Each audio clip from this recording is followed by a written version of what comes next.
feel nauseous, believe me. Never had a lot of shit come easy. Had to work hard, struggle just to be me. Had to rise up just so they could see me. Did what I had to do just to feed me. And what was left over I put towards my dreaming. But the only thing in life that has meaning are the things you gotta work for, believe me.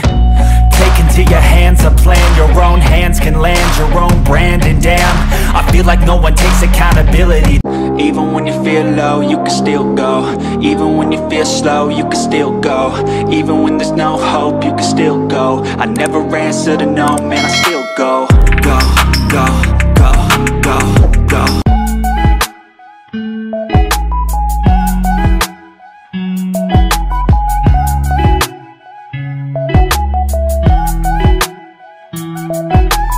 So guys, dito naman tayo sa Letty's Pet Shop. So dito pa rin yan sa pet center. Dito yung kasama natin tropa, ayan oh. So pasok tayo dito guys. Check natin kung ano yung mga available nilang mga isda din dito.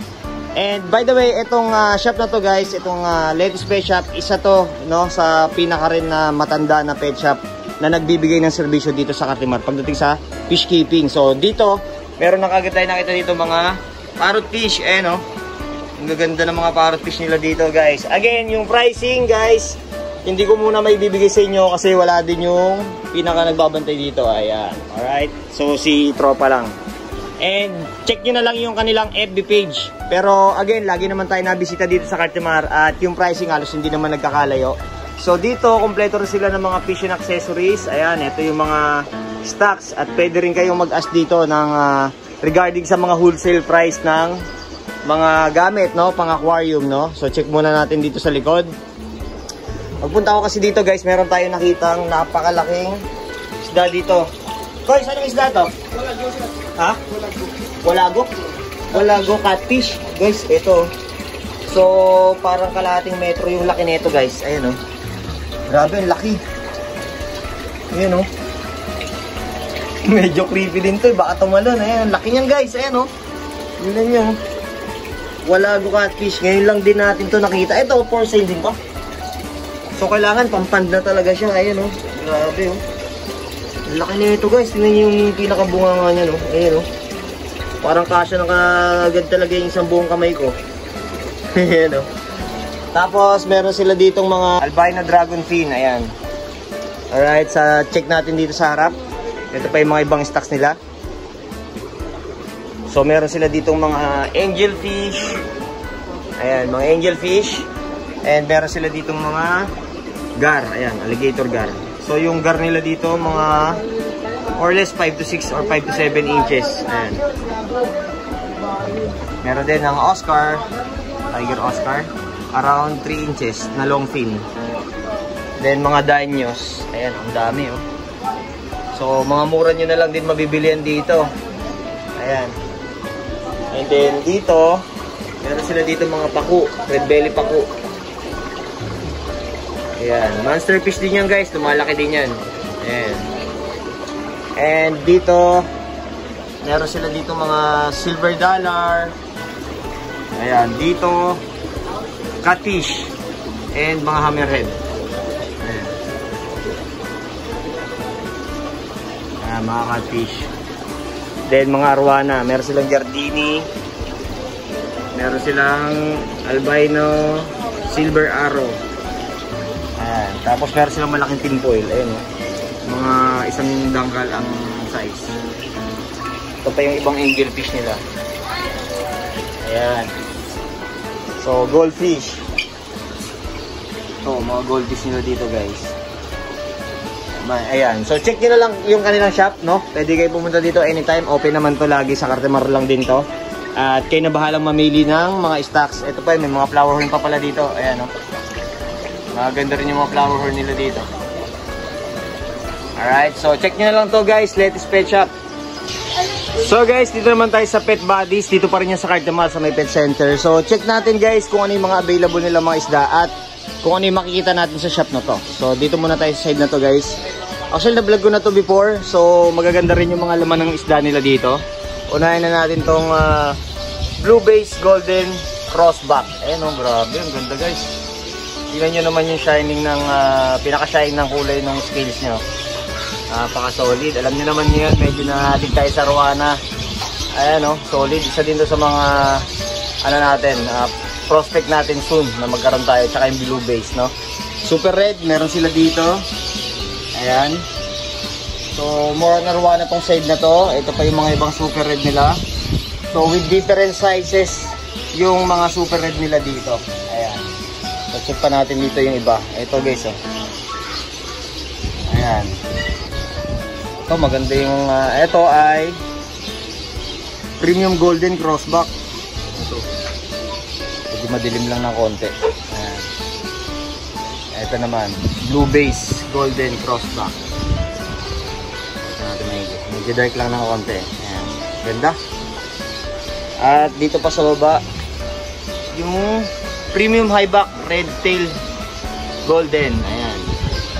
So parang dito rin ata bumili si si kumpare natin, si Cap. Ayan, oh. Mukhang ito yata yung sinasabi niyang batch nun. Alright. Dito naman guys, sa side na to, makikita natin dito yung torpedo barb. Ito. Ayan, oh. Maganda rin ang mga torpedo barb nila dito. Ayan. And then, meron pa sila ditong mga small fish. Ayan, oh. Mga rosy barb. May mga cichlids din sila dito. Ayan. And discus. Ayan. Ito yata yung price niya. Oh, ganda rin. And may mga pleco din sila ng mga imported. Ayan, mga nakatago. Ganda rin. Ayan. Ganda rin ang mga discus nila dito guys. And eto, meron sila dito mga sulcata. Tortoise. Mga malalaki na rin yung size nito. Ayan. So ito yung price niya. 20K. With certificate naman to for sure. Ayan. So meron sila ditong 6 pieces. Ayan, no. Ganda, cute. Ayan, napakasimple lang nung pinaka-setup nila. And albino Oscar. Ito. Ayan. Uy, lemon pala to. Ito, sorry. Albino lemon Oscar. Yung mga naghanap sa atin ng mga lemon Oscar, meron dito sa Pet Buddies. Ayan, marami. And meron din sila dito mga pang-display. Ayan, no. Ganda rin. And kung naghahanap kayo ng mga resin pang aquarium din, meron din sila dito. Ito, kagaya nito mga ganito. Ayan, no. Malaki to guys. Medyo mabigat din siya. Ayan, no. So ang ganda rin nito sa tank. Ayan, no. Tapos ito, may mga small naman sila ditong resin, no. Ayan. Tapos may mga skull. Madami sila. Uy, meron pa silang ang ganda. Ayan, marami rin silang pang design dito sa pang reptile. Meron din sila substrate, meron din sila. May mga pakainan din sila dito ng mga pang reptiles. And may mga hides din sila. At ito yung pang discus naman, no. Paitlugan ng discus. Yung mga cone. So ayan, bisitahin nyo Pet Buddies. And located lang to sa pet center. Meron din sila mga pang-accessories dito, pang-aquarium. So guys, after natin dito sa pet center, so dako naman tayo dito sa Aqualand. Check natin yung iba't ibang klase ng isda dito sa Aqualand, no? Kung may bago at meron tayong makikitang additional na tankmate na pwede natin sama sa ating Arowana. Let's go! So guys, unahin na natin tong stall number 7. Dito yan sa may Aqualand Alley. At dito makikita natin yung mga magaganda nilang discus dito. Ayan, no? And dito guys, sa shop na to, medyo may kaliitan yung shop na to, pero ang kagandahan dito guys, marami silang variety ng mga isda gaya ng mga nakikita nyo. So meron mga Arowana, may mga masterfish kagaya ng mga gar, meron sila ditong mga bichir, may mga Oscar at iba't iba pa. So bale ito guys, tumatanggap din pala ito ng online, no, ng mga walk-in at ganun din sa mga retail, wholesale itong shop na to. So pwede nyo bisitahin yan at kontakin nyo si Kuya Obet dyan sa may stall number 7. So eto, meron tayong naispatan dito ng mga albino paku, no. So bihira na rin tayo nakakakita niyan. So yung size ng mga yan is around mga 4 to 5 inches. And then meron tayo dito nakita ng mga malalaking Oscar. Halos mga isang dangkal na yung mga yan. So dumako naman tayo dito, meron sila dito mga Arowana. Yung Arowana nila dito guys, marami silang ibang klase ng Arowana with certificate. Yan, merong mga highback, albino, may silver arrow, at merong mga breeder size ng mga tinfoil na pwede nyong itankmate sa mga Arowana. So bihira ako na rin nakikita yung mga ganyang klase ng tinfoil na malalaki. Then eto guys, may nakita tayo dito yung super red. Ayan, available din sa kanila yan. Ito pa yung mga ibang klase. Kayo na lang bahalang mamili ng mga klase ng arwana na makikita nyo dyan sa shop na yan. And then, meron tayo na nakita dito guys na albino, na freshwater stingray, no? Albino pearl. So, nabanggit sa akin yung presyo nito, I think nasa 25k. Ayan, no, napakaganda guys. Pwede nyo itankmate yan sa mga arwana. Alright, so dako naman tayo dito. Noong mga araw na yan, halos konti lang yung namimili at pabor sa atin dahil hindi masyadong masikip yung area. And dito nga nakita natin na mga goldfish, may mga short body na koi, platinum butterfly koi na short body guys. Ayan, so bihira nyo rin makikita yan and merong available sa stall number 7. At dito meron sila mga balloon molly, may mga glowfish tetra. Usually nakikita nyo naman yan sa ating vlog, no? Ganun pa rin naman yung mga presyo nyan. Kasi sa Aqualand guys, halos pare-pares lang din naman yung presyo. Makakatawa din naman kayo sa mga nagbabantay dyan. At pwede kayong humingin talaga ng discount, no? Depende sa kung anong isda yung bibili nyo at kung anong klase yung mga alagaan nyo. So dito guys, meron sila mga different colors ng mga koi fish with different size. Ayan, magaganda yung size nila. And then meron tayo dito nakitang mga peacock bass and then mga albino silver arwana. So mga affordable price yung mga yan. Then yung size talagang napakaganda na rin. At pwede nyo nang bilhin para matitibay na kumbaga, no? So ito pa yung mga ibang klase ng arwana nila. And then dito guys, meron din silang mga available na mga betta fish. Yung betta fish nila dito guys, meron silang mga double tail, may mga crown tail, may mga bill tail. Yung mga price range niyan guys, nag-range lang yan ng 100 pataas. Depende sa kung anong klase yung bibili nyo. Alright? Dumako naman tayo dito guys sa stall number 8 na kung saan dito kayo makakabili ng mga murang saltwater fishes. Gaya nitong mga nandito sa display nila. So by the way guys, itong shop na to is nabisita natin last week lang. And nakita natin dito marami pa mga clownfish yan, yung mga Nemo. So nabili na rin, so iilang piraso na lang.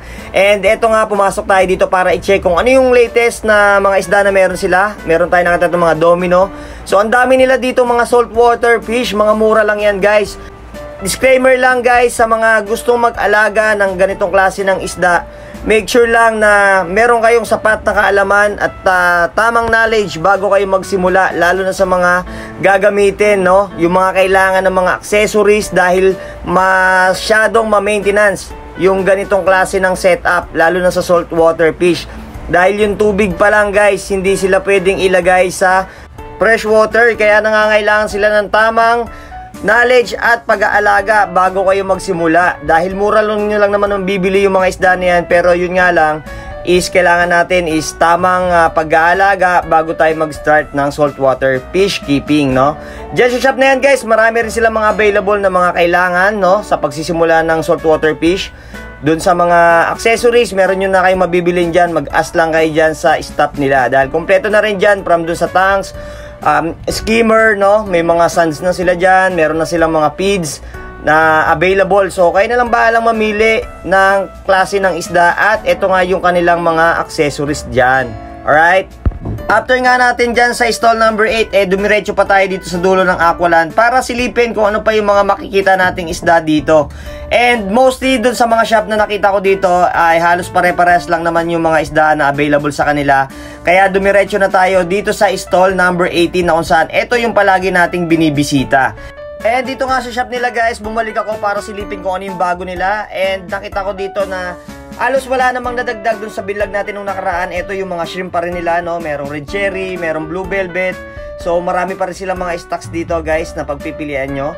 And itong shop na to guys, kung kayo ay mahilig sa mga planted setup, marami sila ditong mga available na mga small fishes para sa mga planted setup nyo. And ang nagustuhan ko dito sa shop na to is maraming variety talaga ng mga isda na pwede kayong pagpilian, no? Kagaya ng mga to, may mga Mickey Mouse platy. So affordable price lang yung mga presyo ng mga yan guys. So pwede rin kayo dito mag-ask ng discount and tumatanggap din sila dito ng mga wholesale at retail, mga walk-ins and online transaction. So meron tayo nakita dito mga rainbow shark, may mga algae eater, may mga aquatic plants. Yung glowfish na murang-mura na ngayon, na dati is medyo pricey pa siya. Ngayon, marami nang nagkalat niyan, kaya bagsak presyo na. And dito guys, meron din sila mga bundle na mga plants na pwede rin kayong bumili dyan ng maramihan, no? Para mas makasave kayo. may mga koridoras. Halos yung mga ibang isda dito guys, hindi ko nakabisado dahil sa dami ng variety ng mga makikita nyo dito sa shop na to. And isa rin to sa mga dinadayo dito sa Aqualand kapag araw ng mga weekends dahil marami nga silang kliyente na pumupunta rito. So sa ibang katanungan guys, bisitahin nyo yung kanilang FB page 3693 Pet Shop at may mga magsasagot ng mga inquiries ninyo. Dito naman tayo sa stall number 23 at 22. Dito yan kay Ate Angie Pet Shop. Isa rin to guys sa palagi natin binibisita dito sa Aqualand Alley dahil nga marami rin kayong mga isda na makikita dito at mura din yung mga paninda nila kagaya ng mga nakikita nyo na yan. As always, pwede kayong tumawad at humingi ng discount sa mga staffs nila. So dito sa side na to, marami silang mga available na monster fish. Meron silang mga tiger shovel nose, may Oscars, may alligator gar, spotted gar. Meron silang mga arwana dyan, marami kayong mapagpipilian. May mga tanks and accessories din, mga complete setup sila na available. Ayan, meron din sila mga silver arwana, ranging ng size niyan is around mga 8 to 10 inches.